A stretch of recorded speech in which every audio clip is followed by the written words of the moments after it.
Ruangan itu ruangan 401. Pasien-pasien mulai bercerita soal suster tua dengan wajah gosong. Halo teman-teman, selamat datang di Rumah Kosong episode ke-6. Di episode ke-6 ini seperti biasa gue akan membacakan sebuah cerita dongeng horor. Tapi kali ini ceritanya tentang apa ya? Sebenarnya ada beberapa, cuma ini coba gue pilih dulu. Kayaknya ini aja deh. Oke, kali ini judulnya Suster Lantai 4. Seperti biasa juga, sebelum kita masuk ke ceritanya, subscribe yuk biar kedepannya channel ini bisa lebih berkembang lagi dan terus menghibur kalian semua teman-teman rumah. Oke. Gak usah pakai lama, langsung aja ke ceritanya.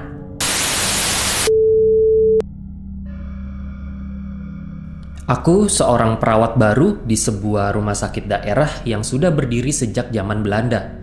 Bangunannya tua, banyak lorong sempit dan pencahayaannya minim.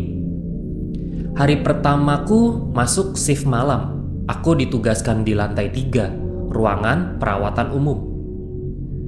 Semuanya berjalan biasa saja.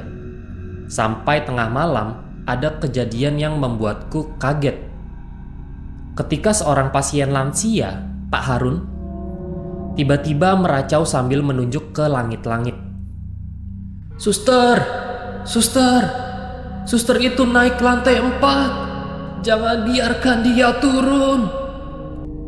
Aku dan perawat senior, namanya Bu Nani, mencoba menenangkannya.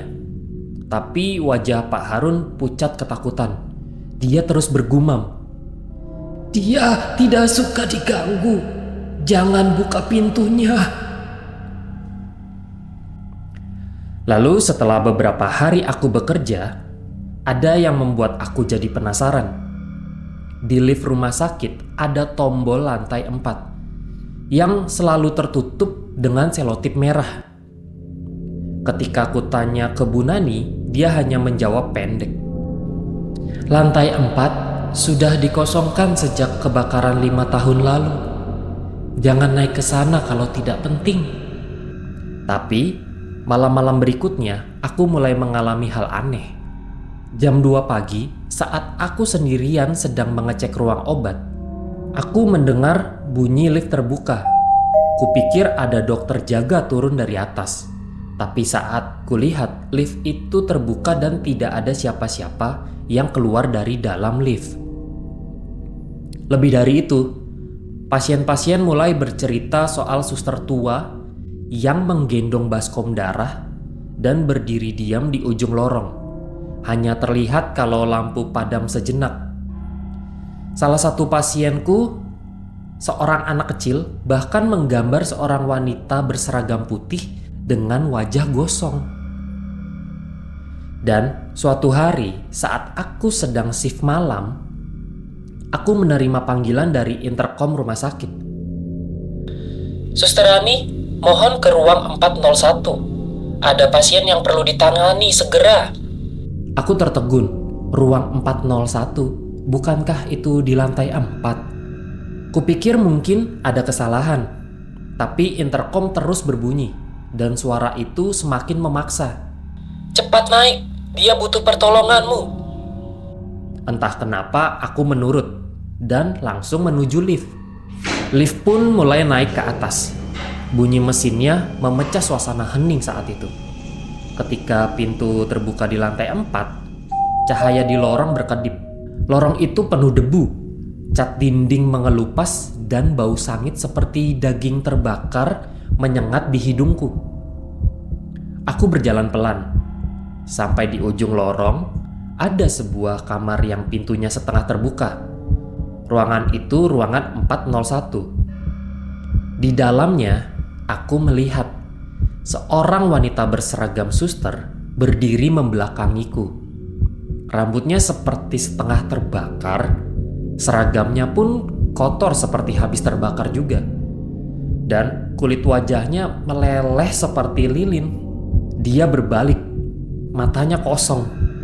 Tangannya menunjuk ke ranjang kosong di belakangnya. Tiba-tiba dia berkata, Kamu penggantiku ya? Aku ingin lari, tapi tubuhku terasa kaku gak bisa gerak. Kemudian, entah bagaimana ceritanya, aku terbangun di ruang perawat lantai 3. Bu Nani menatapku sambil menangis. Kamu ditemukan pingsan di lift. Kenapa kamu naik ke atas? Siapa yang suruh? Aku gak bisa jawab. Suara intercom di kepalaku masih terus berbisik. Ruang 401. Ruang 401. Setelah kejadian itu, aku ada trauma yang membekas. Dan aku pun memutuskan untuk mengundurkan diri dari rumah sakit itu.